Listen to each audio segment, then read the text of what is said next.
അല്ലാഹുവിന്റെ ഹബീബായ റസൂലുള്ളാഹി തങ്ങൾ മദീനയിൽ നിന്ന് ജൂതന്മാരുടെ ഏരിയയാണ് ഖൈബർ എന്ന് പറയുന്നത്. ജൂതന്മാരുടെ ഏരിയയാണ്. മദീനയിലേക്ക് വരുമ്പോൾ മദീനക്കാരായ ജൂതന്മാർ അല്ലാഹുവിന്റെ ഹബീബിന് സംരക്ഷണം നൽകുമെന്ന് ഹബീബിന്റെ കരാറിൽ ഒപ്പിട്ടവരായിരുന്നു.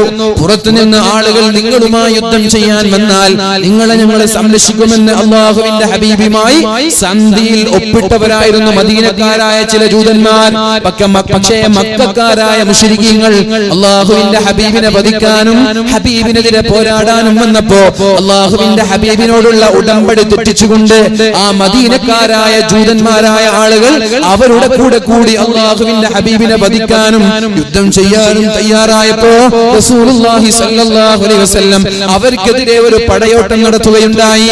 ആ പടയോട്ടത്തിൽ മദീനയിൽ നിന്ന് ഇറങ്ങിപ്പോയി രക്ഷയില്ലാതെ ഖൈബറിൽ പോയി സമ്മേളിച്ചവരാണ് ജൂതന്മാർ. അങ്ങനെ അവിടെ വലിയ കോട്ടകൊത്തളങ്ങൾ ഉണ്ടാക്കി, വലിയ സാമ്രാജ്യമുണ്ടാക്കി. എന്നിട്ട് മുസ്ലിമീങ്ങൾക്കെതിരെ യുദ്ധം ചെയ്യുന്ന ആളുകളെ നിരന്തരമായി സഹായിച്ചുകൊണ്ടേയിരുന്നു. റസൂലുള്ളാഹി സ്വല്ലല്ലാഹു അലൈഹി വസല്ലം തങ്ങൾക്ക് അവരെ തകർക്കാതെ കഴിയില്ല. കാരണം ആര് ഇസ്ലാമിനെ തകർക്കാൻ തയ്യാറായാലും, ഇസ്ലാമിനോട് യുദ്ധം ചെയ്യാൻ തയ്യാറായാലും സാമ്പത്തിക സഹായം നൽകാൻ ഒരു മടിയുമില്ലാത്തവരാണ് ഖൈബറിലെ ജൂതന്മാരായ ആളുകൾ. അതുകൊണ്ട് നബി തങ്ങൾ അങ്ങോട്ട് ഒരു യുദ്ധത്തിന് പോവുകയാണ്. യുദ്ധത്തിന് പോയി യുദ്ധമെല്ലാം വിജയിച്ചു തിരിച്ചു വരുമ്പോ അല്ലാഹുവിന്റെ ഹബീബിന്റെ ഖാദിമായ ഹബീബിന്റെ ഒട്ടകത്തിൽ നിന്ന് ഹബീബിന്റെ ലഗേജ് താഴേക്ക് വെക്കുമ്പോ ഒരു മുസ്ലിമായ ഹബീബിന്റെ ഖാദിമായ ഒരു ചെറുപ്പക്കാരൻ, ഒരു അടിമ ശത്രുവിന്റെ അമ്പേറ്റുകൊണ്ട് താഴെ വീണ് പിടഞ്ഞു മരിക്കുകയാണ് ചെയ്തത്. ഖൈബർ യുദ്ധം കഴിഞ്ഞിട്ട് മദീനയിലേക്ക് മഹാന്മാരായ സ്വഹാബാക്കളെല്ലാം തിരിച്ചു പോവുകയാണ്. അങ്ങനെ ഒരു സ്ഥലത്ത് അവർ താവളമടിച്ചുകൊണ്ട് വിശ്രമിക്കാൻ വേണ്ടി താഴെ ഇറങ്ങി. അല്ലാഹുവിന്റെ ഹബീബിന്റെ ഒട്ടകത്തിൽ നിന്ന് നബി തങ്ങളുടെ ചരക്കുകൾ താഴേക്ക് ഇറക്കി വെക്കുമ്പോ മുസ്ലിമീങ്ങളിൽപ്പെട്ട പ്രവാചകന്റെ ഖാദിമായ ഒരു അടിമയുടെ ശരീരത്തിലേക്ക് ശത്രുവിന്റെ അമ്പേറ്റുകൊണ്ട് താഴെ വീണ് പിടഞ്ഞു മരിച്ചപ്പോ മഹാന്മാരായ സ്വഹാബാക്കൾ എല്ലാവരും പറഞ്ഞു, അയാൾക്ക് അല്ലാഹു സ്വർഗ്ഗം നൽകുമെന്ന്. അയാൾ എന്തോ ഒരു ഭാഗ്യവാനാണ്. കാരണം യുദ്ധം കഴിഞ്ഞ് തിരിച്ചു വന്നിട്ട് അല്ലാഹുവിന്റെ ഹബീബിന്റെ ഖിദ്മത്ത് ചെയ്യുമ്പോഴാണല്ലോ ശത്രുവിന്റെ അമ്പേറ്റ് മരിക്കാൻ ഭാഗ്യം ലഭിച്ചത്. ഷഹീദാണ് അയാൾ, സ്വർഗ്ഗത്തിലാണ് അയാളെന്ന് മഹാന്മാരായ സ്വഹാബാക്കൾ പറഞ്ഞു. അപ്പൊ റസൂലുള്ളാഹി സ്വല്ലല്ലാഹു അലൈഹി വസല്ലം തങ്ങൾ അദ്ദേഹത്തോട് അതുപോലെ കൂടെയുള്ള ആളുകളോട് പറഞ്ഞു, നിങ്ങളോട് ആരാണ് പറഞ്ഞത് ഇയാൾ സ്വർഗ്ഗത്തിലാണെന്ന്? നിങ്ങളോട് ആരാണ് പറഞ്ഞത് ഇയാൾ സ്വർഗ്ഗത്തിലാണ് എന്ന്? ഇയാള് നരകത്തിലാണ്.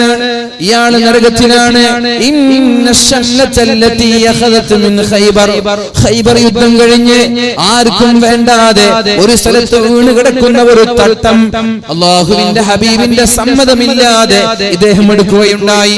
ഖൈബർ യുദ്ധം കഴിഞ്ഞ് ഗനീമത്ത് സ്വത്തായി പൊതുമുതലായി നൽകേണ്ട ഒരു തട്ടം, ഒരു ഷാൾ അദ്ദേഹം സമ്മതമില്ലാതെ ഉപയോഗിക്കുകയുണ്ടായി.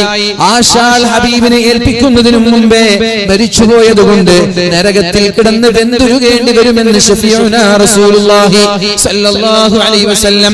അപ്പോഴാണ് ഒരാൾ കടന്നു വന്നിട്ട് പറഞ്ഞത്, നബിയേ, ഞാൻ അങ്ങനെ യുദ്ധം കഴിഞ്ഞ് തിരിച്ചു വരുമ്പോ എന്റെ ചെരുപ്പിന്റെ വാറ് പൊട്ടിപ്പോയിട്ടുണ്ട് നബിയേ.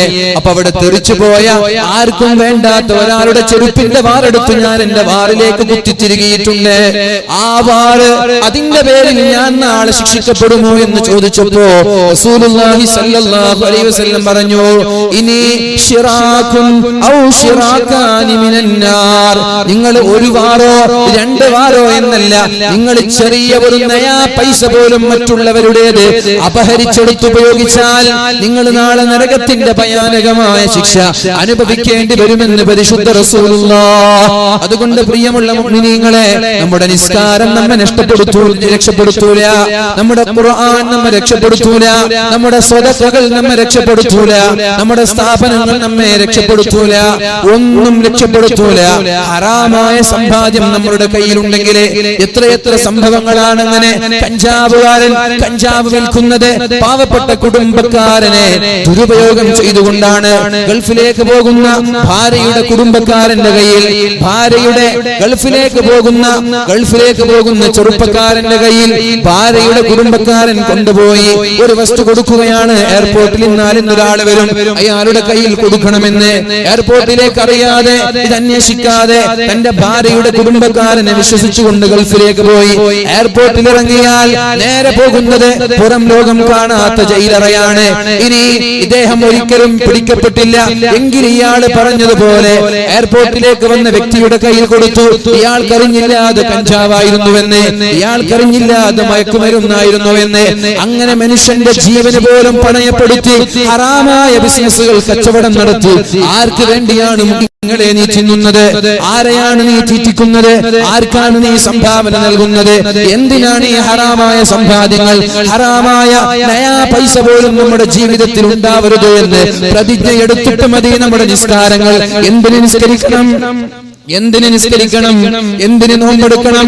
ഹറാമ് തിന്നിട്ട്, ഹറാമായ വസ്ത്രം ധരിച്ചിട്ട് എന്തിനാണ് ഈ നിസ്കാരങ്ങളും എന്തിനാണ് ഈ പ്രാർത്ഥനകളും ഒക്കെ?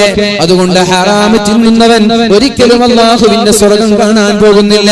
ഹറാമ് തിന്നുന്നവന്റെ പ്രാർത്ഥന അല്ലാഹു സ്വീകരിക്കൂല.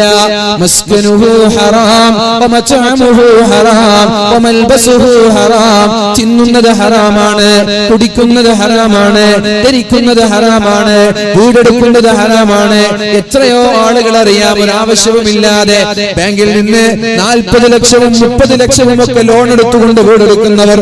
വളരെ പതുക്കെ നിങ്ങളുടെ ശരീരത്തിന് ക്ഷീണം സംഭവിക്കാതെ കഴിവിന്റെ പരമാവധി പതുക്കെ വീടെടുത്താൽ മതി. വളരെ ചെറുപ്പത്തിലേ തുടങ്ങിക്കോളൂ, കല്യാണം കഴിക്കുന്നതിന് മുമ്പേ തുടങ്ങിക്കോളൂ വീടെടുക്കാൻ. നിങ്ങളുടെ ശരീരത്തിന് ക്ഷീണമില്ലാതെ ആളുകളോട് കടം ചോദിച്ചു വാങ്ങേണ്ട ഒരു അവസ്ഥയില്ലാതെ നിങ്ങൾ അല്ലാഹുവിനോട് സഹായം ചോദിച്ചുകൊണ്ട് ഹലാലായ രീതിയിൽ നിങ്ങളുടെ വീട് എടുത്തോളൂ. 1 കൊല്ലം കൊണ്ട് വീട് പൂർത്തിയാക്കണമെന്ന് എന്തിനാണ് വാശി? 2 വർഷം കൊണ്ട് വീട് പൂർത്തിയാക്കണമെന്ന് എന്തിനാണ് വാശി? അല്ലെങ്കിലും എന്തിനാണ് വീടെടുക്കാൻ 40 വയസ്സ് വരെ കാത്തിരിക്കുന്നത്, 50 വയസ്സ് വരെ കാത്തിരിക്കുന്നത്? നിങ്ങളുടെ പഠനം കഴിഞ്ഞാൽ നിങ്ങളൊരു ജോലിക്ക് കയറിയാൽ നിങ്ങൾക്കൊരു വീടിനെ കുറിച്ച് ആലോചിച്ചുകൂടെ? പതുക്കെ വീടെടുത്താൽ മതി. കല്യാണം കഴിഞ്ഞ് 1 കുട്ടിയായി 2 കുട്ടിയായി, അപ്പോഴേക്കും നിങ്ങളുടെ വീടിന്റെ പണി പൂർത്തീകരിച്ചു. അങ്ങനെ നിങ്ങൾ വീട്ടിലേക്ക് കയറി. അതല്ലേ ഏറ്റവും മനോഹരം? അല്ലാതെ വലിയ ഒരു കുടുംബത്തിൽ വലിയൊരു വീടിൽ 4ഉം 5ഉം 6ഉം മക്കളും ഒന്നിച്ച് ജീവിക്കുകയാണ്, സന്തോഷത്തോടെ ജീവിക്കുകയാണെങ്കിൽ വളരെ നല്ലതാണ്. പക്ഷേ മക്കളുടെ പേരിൽ എപ്പോഴും പ്രശ്നങ്ങളാണ്. ഇയാൾ ഇടിച്ചാൽ, ഒരു മകൻ ഇടിച്ചാൽ, അടുത്ത കുഞ്ഞിടിച്ചാൽ ഭാര്യമാർ തമ്മിൽ കലവിലയാണ്. അതേപോലെ ജ്യേഷ്ഠന്മാർ തമ്മിൽ പിണക്കമാണ്. പരസ്പരം മിണ്ടാതെ ചൊടിച്ചു പിണങ്ങി ഏതെങ്കിലും ഒരു ക്വാർട്ടേഴ്സിൽ പോയി താമസിക്കുന്നതിന് പകരം, ഏതെങ്കിലും ഒരു ഫ്ലാറ്റിൽ പോയി താമസിക്കുന്നതിന് പകരം വളരെ സന്തോഷത്തോടെ നമ്മൾക്ക് അനുയോജ്യമായ ചെറിയൊരു വീട്ടിലേക്ക് പിണക്കമില്ലാതെ മാറിപ്പോകുന്നതല്ലേ നല്ലത്?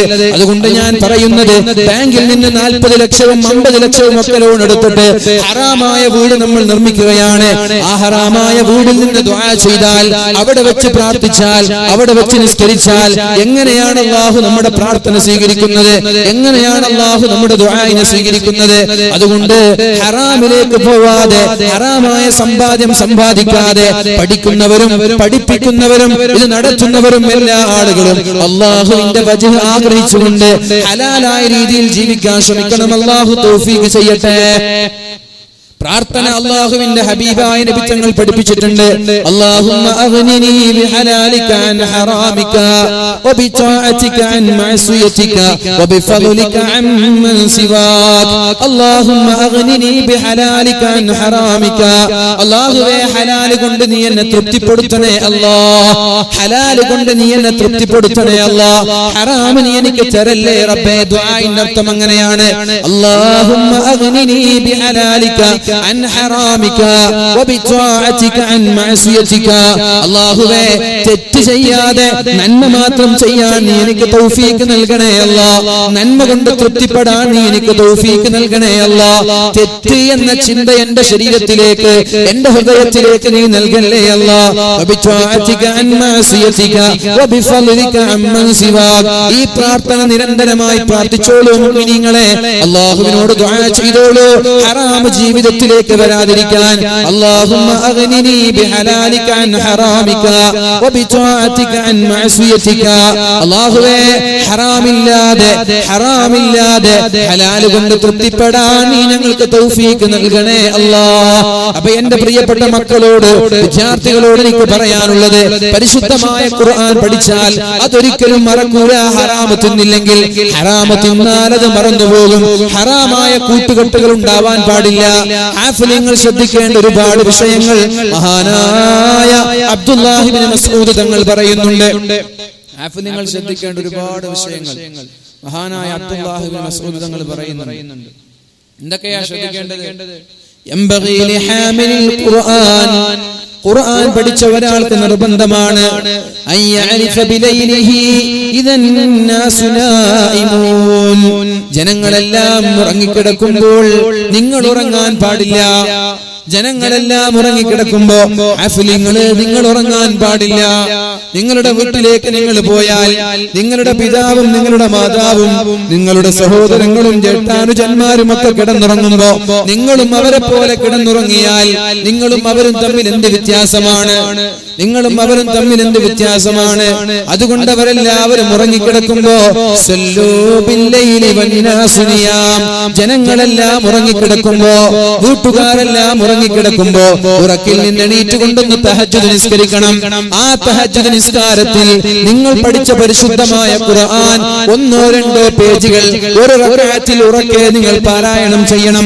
അങ്ങനെ വിത്ർ നിസ്കാരം 3 റക്അത്തായി നിസ്കരിക്കുകയാണെങ്കിൽ ഒരു റക്അത്തിൽ 5 പേജ് ഓതിയാൽ നിങ്ങൾക്ക് വിത്ർ നിസ്കാരം കഴിയുമ്പോഴേക്കും ഏകദേശം ഒരു 3/4 ജുസ്ഓളം നിങ്ങൾക്ക് ഓതി തീർക്കാൻ പറ്റും. അത് പതുക്കെയല്ല, ഉറക്കെ പാരായണം ചെയ്യണം.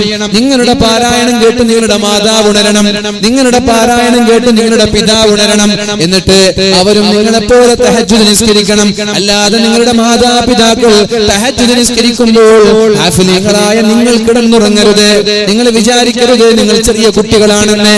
ചെറിയ കുട്ടിയല്ലേ, പ്രായമായിട്ടില്ലല്ലോ എന്ന് നിങ്ങൾ വിചാരിക്കരുത്. മഹാനായ ഇമാം അഹ്മദ് ഇബ്നു ഹംബൽ തങ്ങളുടെ സമീപത്തേക്ക് ഒരു പ്രഗൽഭനായ പണ്ഡിതൻ പഠിക്കാൻ വേണ്ടി കടന്നു വരികയാണ്. ഇമാം അഹ്മദ് ഇബ്നു ഹംബൽ തങ്ങളുടെ സമീപത്തേക്ക് പഠിക്കാൻ വേണ്ടി ഒരു ശിഷ്യൻ കടന്നു വരികയാണ്. ശിഷ്യൻ ഉറങ്ങുന്ന മുറിയിലേക്ക് ഒരു വെള്ളത്തിന്റെ പാത്രം ഉറങ്ങാൻ കിടക്കുന്ന സമയം ഇമാം അഹ്മദ് ഇബ്നു ഹംബൽ തങ്ങൾ കൊണ്ടുപോയി വെക്കുകയാണ്. രാവിലെ എണീറ്റ് സുബഹി നിസ്കാരം കഴിഞ്ഞ് തന്റെ ശിഷ്യന്റെ മുറിയിലേക്ക് വന്ന് താൻ വെച്ച പാത്രം നോക്കുമ്പോൾ ആ പാത്രത്തിൽ നിന്നുള്ള വെള്ളം അനങ്ങിയിട്ടില്ല, അതുപോലെയുണ്ട്. താൻ വെച്ച പാത്രത്തിലെ വെള്ളം കുറഞ്ഞിട്ടില്ല. അപ്പോഴാണ് മഹാനായ ഇമാം അഹ്മദ് ഇബ്നു ഹംബൽ തങ്ങൾ പറഞ്ഞത്, എന്ത് പഠിക്കാനാണ് നീ വന്നത്? തഹജ്ജുദ് ഇല്ലാത്ത ഒരാൾക്ക് എന്ത് ഇൽമാണ് കിട്ടുന്നത്? തഹജ്ജുദ് നിസ്കരിക്കാത്ത ഒരാൾക്ക് എന്ത് ഇൽമാണ് ലഭിക്കുന്നത്? തഹജ്ജുദ് ഇല്ലാത്ത ഒരാൾക്ക് ഇൽമു കിട്ടൂല. തഹജ്ജുദ് ഇല്ലാത്ത ഒരാളുടെ ഇൽമു കൊണ്ട് ഉപകരിക്കൂല. തഹജ്ജുദ് ഇല്ലാത്ത ഒരാളുടെ ഇൽമ് യാതൊരു ഉപകാരമില്ലാത്ത ഇൽമാണ്. അതുകൊണ്ട് തഹജ്ജുദ് നിസ്കരിക്കണമെന്ന് മഹാനായ ഇമാം അഹ്മദ് ഇബ്നു ഹംബൽ തങ്ങൾ പറഞ്ഞു കൊടുക്കുകയുണ്ടായി. അതേപോലെ തന്നെയാണ് മഹാനായ അബൂ യസീദ് അൽ ബിസ്താമി തങ്ങൾ തന്റെ പിതാവിനോട് ചോദിക്കുകയാണ്, അയ്യുഹൽ മുസമ്മിൽ, ഓ മൂടി പുതച്ചുറങ്ങുന്ന നബിയേ, ഖുമിൽ ലൈല ഇല്ലാ ഖലീല, രാത്രിയുടെ ബഹുഭൂരിഭാഗം സമയം നിങ്ങൾ തഹജ്ജുദ് നിസ്കരിക്കണം. നിസ്ഫഹു അവ ഖുസ് മിൻഹു ഖലീല, അല്ലെങ്കിൽ രാത്രിയുടെ പകുതി ഭാഗം നിങ്ങൾ തഹജ്ജുദ് നിസ്കരിക്കണം.